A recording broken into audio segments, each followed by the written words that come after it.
আপনারা ভালো আছেন তো নাকি? নির্বাচনের আগে এই মাঠে এসেছিলাম, বক্তব্য রেখেছিলাম, আপনাদের সাথে কথা বলেছিলাম, আপনাদের আহ্বান জানিয়েছিলাম খুলনা বিভাগের 11 দলের প্রতীকে সিল দিতে হবে, জয়যুক্ত করতে হবে। মনে আছে? আপনারা কথা রেখেছেন।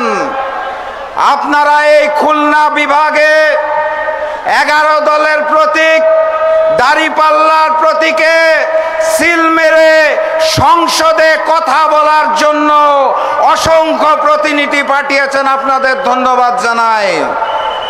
কিন্তু একই সাথে সাথে সেই নির্বাচনে ম্যানেজ ভোটের মাধ্যমে মিয়া গোলাম পরোয়ারের মতো খুলনার রয়্যাল বেঙ্গল টাইগারদের সংসদে যেতে দেওয়া হয় নাই।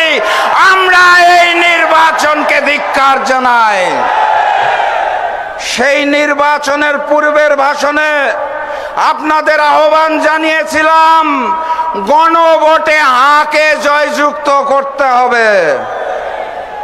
আপনারা গণভোটে হাকে জয়যুক্ত করেছেন, কিন্তু ম্যানেজ ভোটের মাধ্যমে যারা রাষ্ট্রীয় ক্ষমতা দখল করেছে তারা জুলাইয়ের শহীদের রক্তের সাথে বেঈমানি করে জুলাই সনদকে মানতে চায় না।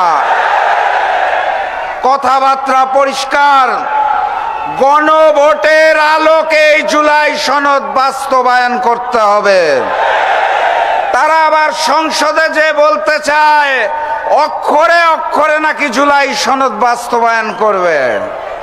কোন অক্ষর? কার অক্ষর? আমরা হিন্দুস্তানের অক্ষর চিনি না, আমরা বিএনপির গুলশান অফিসের অক্ষর চিনি না, আমরা জুলাই শহীদদের অক্ষর চিনি, গণভোটের অক্ষর চিনি। গণভোটে যেই রায় এসেছে সেই অক্ষরে জুলাই সনদ বাস্তবায়ন করতে হবে। কথা ঠিক আছে তো নাকি? প্রস্তুত আছেন তো নাকি? যদি না হয় সংসদে, সমাধান হবে রাজপথে। সংগ্রামী সাথী এবং বন্ধুগণ, আকাশে প্রচন্ড রোদ, প্রচন্ড তাপ। এই আকাশে কালো মেঘ দেখা যাচ্ছে, ছুটে আসছে ওই হিন্দুস্তান থেকে। অখণ্ড ভারতের স্বপ্ন দেখা হচ্ছে। ভারত থেকে নবনিযুক্ত হাই কমিশনার এসে অখণ্ড ভারতের গল্প শোনাতে চায় আমাদের। আমরা স্পষ্ট ভাষায় জানিয়ে দিতে চাই, আমাদের ভূখণ্ডের সিদ্ধান্ত 1947-এ হয়েছে, 1971-এ হয়েছে, 2024-এ হয়েছে। আমাদের স্বাধীনতা এবং সার্বভৌমত্ব নিয়ে ছিনিমিনি খেলার চেষ্টা করবেন না। এই খুলনা অঞ্চলে দীর্ঘদিন ধরে হিন্দু এবং মুসলমান কাঁধে কাঁধ মিলিয়ে বসবাস করছে। কোনো সমস্যা আছে? নতুন করে ভারত থেকে দাবি তোলা হচ্ছে রয়ের প্রেসক্রিপশনে হিন্দুদের জন্য নাকি বাংলাদেশে আলাদা ভূখণ্ড প্রয়োজন। বাংলাদেশে হিন্দু মুসলমান কোনো ভেদাভেদ আছে? ভেদাভেদ আছে ওই ভারতে। ওখানে কুরবানি করতে দেওয়া হয় না, ঈদের নামাজ পড়তে দেওয়া হয় না। আমরা তো ভারতের 20 কোটি মুসলমানের জন্য আলাদা ভূখণ্ড চাই নাই। আপনারা কেন বাংলাদেশের দিকে চোখ দিচ্ছেন? এই বাংলাদেশের চট্টগ্রাম বিভাগ নিয়ে আগে থেকে ষড়যন্ত্র চলছে। নতুন করে এখন রংপুর বিভাগ নিয়েও তারা ষড়যন্ত্র করতে চায়। কথাবার্তা পরিষ্কার, আমার চট্টগ্রাম, আমার রংপুরের দিকে চোখ দিলে ওই হিন্দুস্তানের 7 সিস্টার চূর্ণ বিচূর্ণ হয়ে যাবে ইনশাআল্লাহ। সংগ্রামী সাথী এবং বন্ধুগণ, বক্তব্য দীর্ঘায়িত করব না।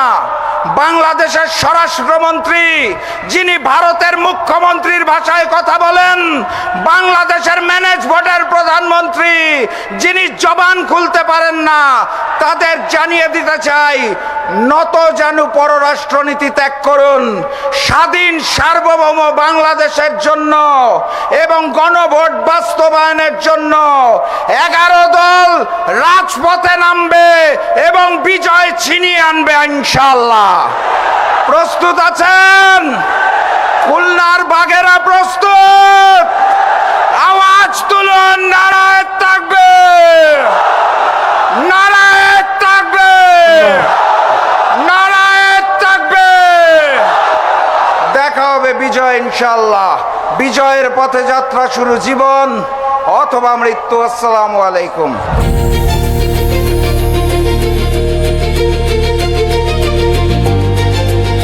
দিনাজপুর টিভি মানুষের জীবনের কথা বলে।